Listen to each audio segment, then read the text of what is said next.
button. What's up, everyone? Welcome back to another episode of The Yang Saves Humanity. My name is James Ellers. With me, as always, we have Heidi. Hey, guys. And today we are joined by the one and only Andrew Yang. Andrew, how you doing? I'm doing great. So fun. You two are like the co-hosts with the most. I'm a fan. We won't tell Matt that. Yeah, whatever. That's our trophies. But James, you reflect something that I'm really interested in, which is I am convinced that there are amazing people that have run for Congress around the country. And I met them. I met you. So I'm a sports fan. And if you look at NBA players, there are NBA players who get drafted and then their careers don't go a certain way because of like circumstances that are not specific to them. It's like, you know, they went to a team that had a bunch of vets, or like coach didn't like them, or like the system wasn't right, or, you know, like any of a number of things that go on. I feel like politics is the same way, where it's like you have people who run for office and don't win, but are awesome. So I have this theory that if we were to find the people who run for Congress around the country, we'd find some of the best people in our entire society. I appreciate that. And honestly, like the only reason, like the main reason I ran is because I discovered you. So I appreciate that, especially coming from you, because my main thing was getting like your ideas and everything out there because it helped me so much. So yes, thank you for running, and we're getting more people to run for sure. I mean, the amount of people that have come out from Yang Gang interested in running for office, not just Congress, is huge. So that's awesome. Yeah, and I want to say just how like indebted I am to everyone, particularly. So I'm just share it. It's like, if someone was Yang Gang on the campaign and they ran like that, you know, like the way you were, and honestly, it's like I want to do everything I can to help them. And then there are people that are like Yang Gang aligned, but like weren't actually like all out for the campaign at the time, who I'm also very, very excited to support.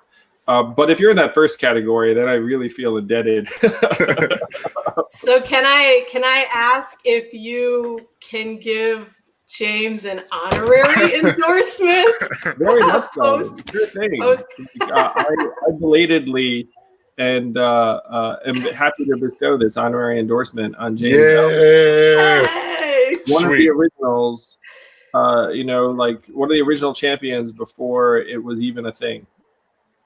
Which is awesome. The highest endorsement you can get. The I know it is the highest level of endorsement. I appreciate that. I'm gonna Heidi take it over before I start crying. Now he's gonna make me cry. Andrew, you are a sight for sore eyes. I guess it probably to you seems like a lifetime ago that we were like on the trail and you were kind of essentially the cheerful doomsdayer. Like, you know, 4 months. all of these terrible things, all of these terrible things are coming, but it's like still far enough in the future that we can course correct. And now, like just a few months later, like you're not, like you said, you're not a futurist anymore. And we're in the middle of a global pandemic. Half the country is shut down. And right now, Minneapolis is literally burning. What's your take on the state of things? Things are terrible. I know, like the suffering is so real around the country from the inside out. It's like everyone who's struggling at home, it's been hard. And then in the fact that our communities have been transformed, 30% of small businesses may close, 38 million jobs lost, 40% of which will not come back. And even as we cautiously reopen, it's like we all know it's not like the economy is going to come roaring back to a point where it's going to employ all those people who've been dislocated. And then on top of that, you have this police brutality and like the killing of George Floyd and Ahmaud Arbery, but like George Floyd's more immediate. And then, you have people lashing out as a result in Minneapolis in particular, but there have been riots in other parts of the country. Things are terrible. Like as negative as I was during the campaign, I probably fell short though people have read my book more on normal people, it's like I do project. It's like, hey, things are going to disintegrate. Yes. And things are disintegrating now. It's the frustration I have is that like the like people sense that things are going wrong, but then in DC there's not that sense of urgency. It's like, and so one of the things I said on the trail is that Washington DC is the richest city in our country, and it's essentially recession proof because you have all of these people and companies that just like are there by like this government geyser that has grown and grown over the last number of years. So the urgency, unfortunately, is not reaching our leaders in DC, and the government has to be a big part of what helps move us forward. Certainly on the economic terms, but also potentially on like criminal justice and some kind of check on policing. Not to say it's like it's just a really, really terrible time, and I fell short of the mark in terms of predicting just how quickly it would get this bad. Well, in specifics to the George Floyd case, what is your message to the Black community right now?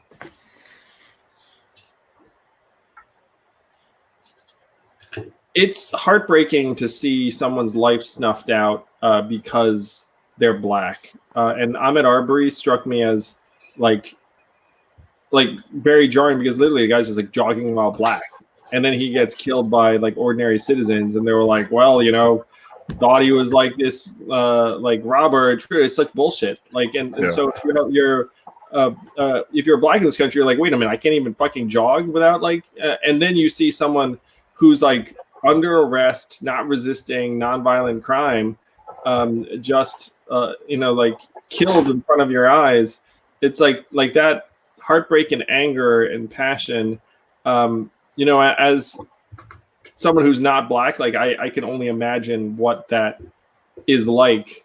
And it's disgusting, it's heartbreaking, it's evil. And I understand I understand like essentially any reaction. And then you have like the less, like it didn't end in anyone's death or whatnot, but it's like then you had like that situation in Central Park where it's like this woman like acted as if like, oh, it's like I'm going to call the police on you, and then there was like a suggestion that like that like and so it's very, very dark. Like the concerns I had were that the racial inequities in this country were going to end up becoming these massive fissures if we didn't improve our way of life and our institutions dramatically. Unfortunately, anything we do is going to be too late for George Floyd, his family, like people that are being touched by this. Yeah, for sure. And again, like, thank you for everything, all the work you've done, like up to this point in bringing a lot of these things to the mainstream conversation, because a lot of the things that are going on are things that you talked about. And honestly, like, I want to say this directly to you. Like, I still see you as one of the leaders in the forefront of everything that's going on right now, because the people in Washington just are not connected to the people and what is needed and what needs to be done.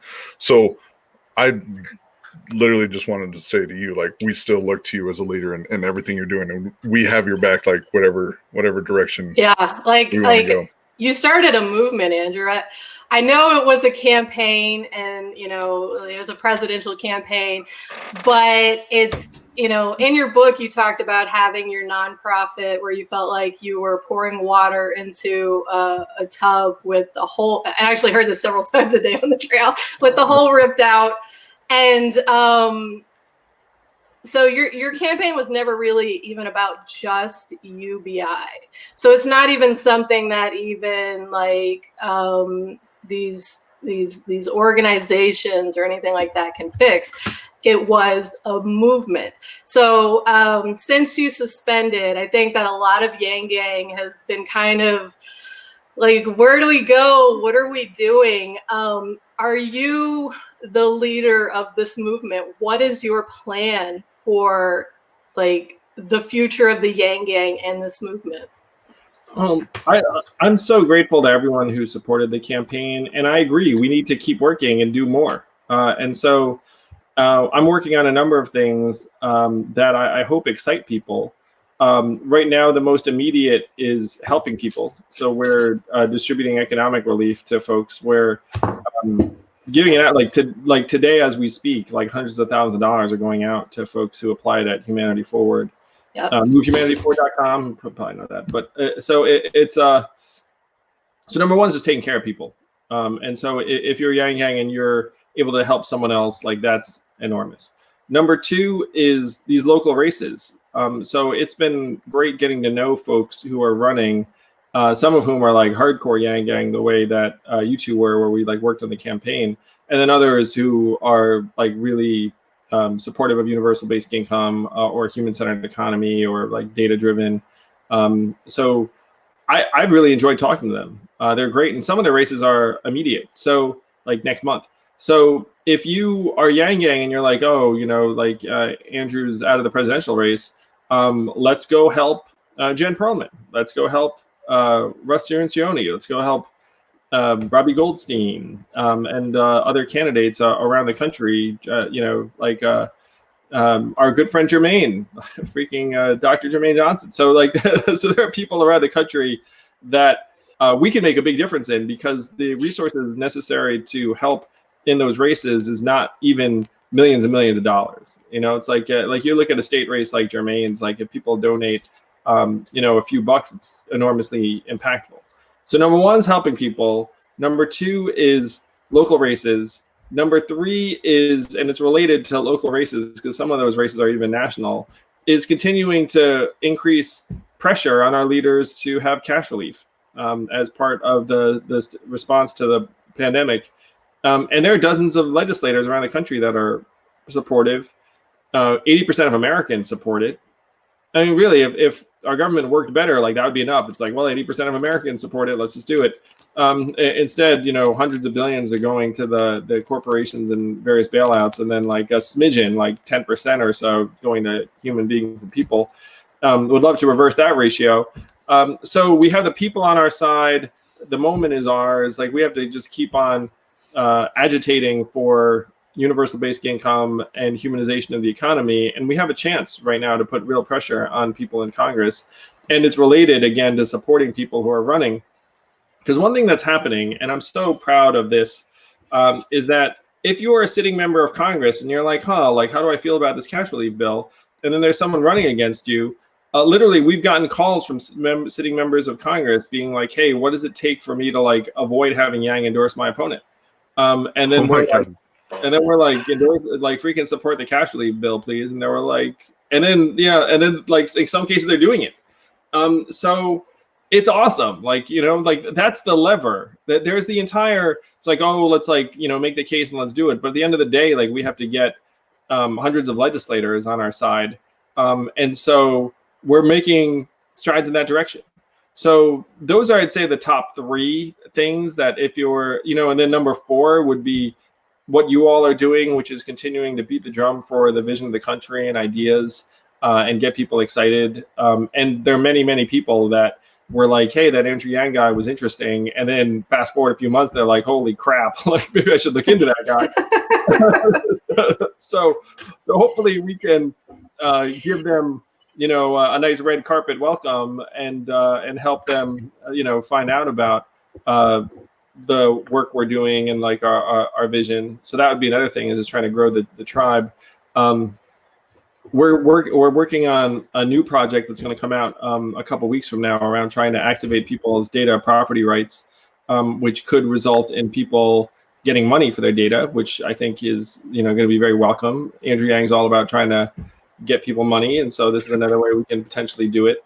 So those are some of the things that I'm excited about right now.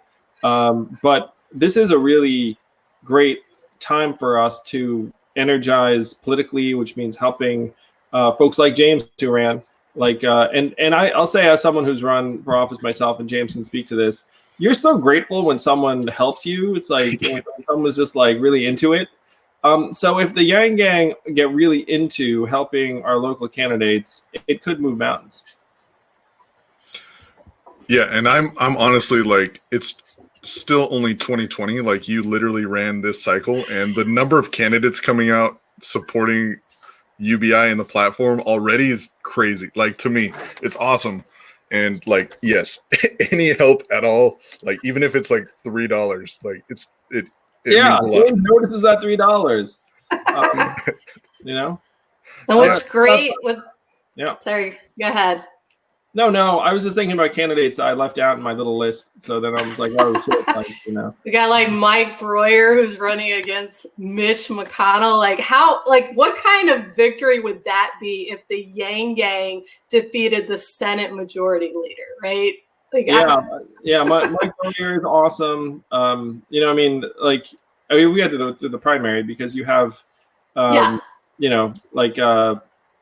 Amy McGrath's got like a giant funding advantage and the rest of it. But Mike Breuer, if you want to support him, that could be a game changer.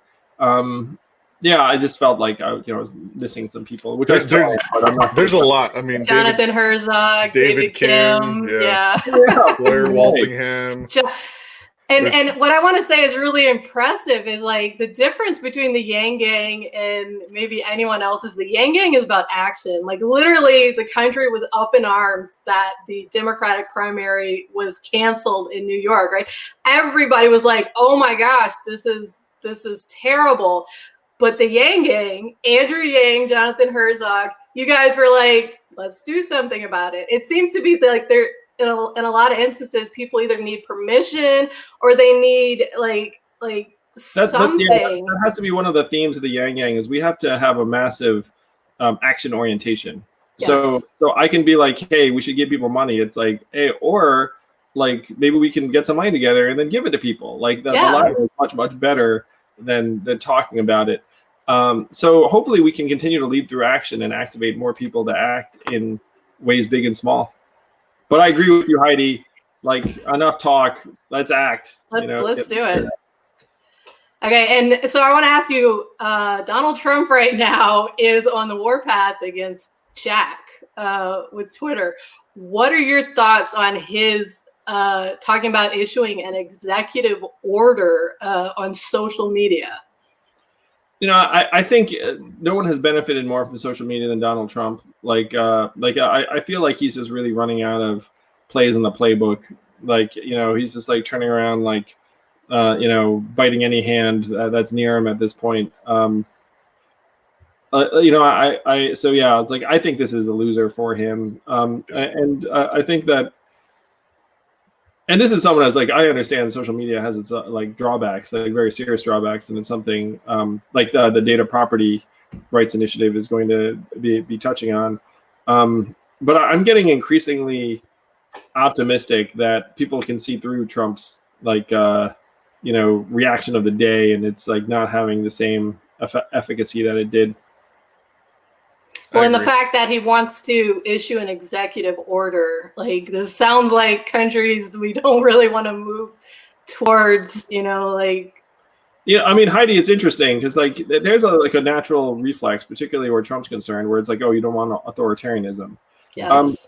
But what's more likely in this country is actually chaos than authoritarianism, honestly. Interesting. Okay. If you're going to look at you can see it with the pandemic. It's like authoritarianism would be like, hey, all of our data got tracked and we're like in the app and who's like contagious and who's not. That wasn't us. Instead it was like, I don't know, just don't go outside. Like that person could be sick. It's like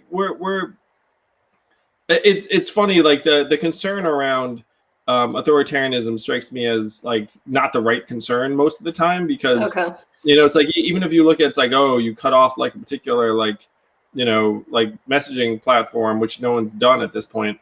But it's not like we're a country that has like 3 TV networks anymore, and if you go in and you yell at those 3 and then the people don't know, it's what I mean? Yeah. It's like at this point we all have a fucking smartphone, just be like, hey, look at this shit, and then it's like for better or for worse. And my conversation this week on Yang Speaks was with Jaron Lanier, who said that negativity spreads more powerfully on social media than positivity. And he said it's making us all more paranoid and irritable. And And so one of the things I'm so proud of that you all are contributing to is like a positive discourse. Yes. Yes, and we're trying to keep that going, and it's building, and it's the momentum's there. And I again super appreciative of what everything you're doing, and we're behind you 100% with whatever you're doing. I know you are short on time. There's one question I wanted to ask to kind of settle a bit. Who, in your opinion, is the strongest Avenger? I'm gonna say Thor. See, yes, thank you. I See, agree. Thor, I agree. And I have a question for my 11-year-old nephew. Are you a Tool fan? You mean the rock band? Yes. I like their I'm not a fan like that. Like I never went to their shows or any of that jazz, but like I respect and admire Tool and their work. Like, it's one of those, they're like a band I respect. Okay. And, I hate to put you on the spot about this, but if you had to choose between me and Zach Grauman as your favorite staffer, he's probably not watching, so you can be honest here. I mean, Zach would not be anywhere near my top list of favorite staffers. Like we're like trapped together for like months on end. So Zach and I, we actually said it, like apparently, typically by the end of a campaign, the candidate and the campaign manager hit each other's guts. So we said if we like fall short of that, then we did well. So we did do well in that, like, we still like each other, but it's not like we're each other's favorite people. Like you have Zach, who's their favorite person. Zach could be Andrew Yang, I'll tell you that. And my favorite staffer is definitely not Zach, so I don't have any goals about that. And you'd be very high, Heidi. So well, thank you. I appreciate that. I can say with conviction that you are higher on the list than Zach Grauman. Oh shit! News headlines. Matt, if you're watching this, I want a clip of that. Matt's feel free. Clip the clip away. All right, so we know you got to get out of here. Final question, Andrew: are you running again in 2024? No, a lot can happen between now and then, but this movement we've built is needed more than ever, and is more powerful than ever. It's kind of amazing if you reflect on it for just a sec, guys. Like, and sir, when my campaign ended too, I was like, what does like our movement look like? But it feels like we're as vibrant as ever, as relevant as ever. Again, we have like members of Congress who are like trying to avoid me endorsing their opponents. Like, who could have imagined that? And when we do endorse someone, it's like it's moving the needle for them. Like it's like obviously it's brand new to me. So my goal is just to move our country, our society in the right direction. I'm going to do everything I can to do that. And if that involves running for office again, I'm going to do that. But there's a lot to be done between now and then. It's like I just want to act and help and contribute maximally between now and then. And then if the opportunity was there, I would 100% run again. One of the things I'd say too is like, it sure is going to be a lot easier and even more fun next time around, because I like now, like the Yang Gang exists, whereas it didn't exist before. Like we're going to start out at letter, not Z, obviously, because Z is victory, but we're going to start out at letter like M or N, as opposed to starting out at letter A this time. Hell yeah. I'm excited for, if you run in 2024, and if there's a way to get you in there earlier, just saying, we'll get you in there earlier.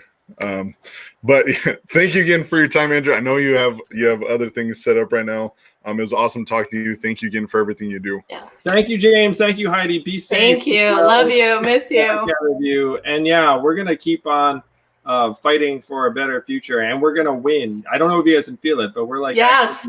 Heck, we beat the New York State Board of Elections. Like that was a category. And like we're gaining power all the time. Not power in like a sinister way, but we're gaining energy. Absolutely. Like gaining the ability to actually make the changes that we want to see in the world. Absolutely. Thank you, Andrew, so much. Thank we appreciate you. Miss you. Be well. Miss You too. Thanks, Andrew. James, I didn't miss you. I still miss you. I miss you. It's okay.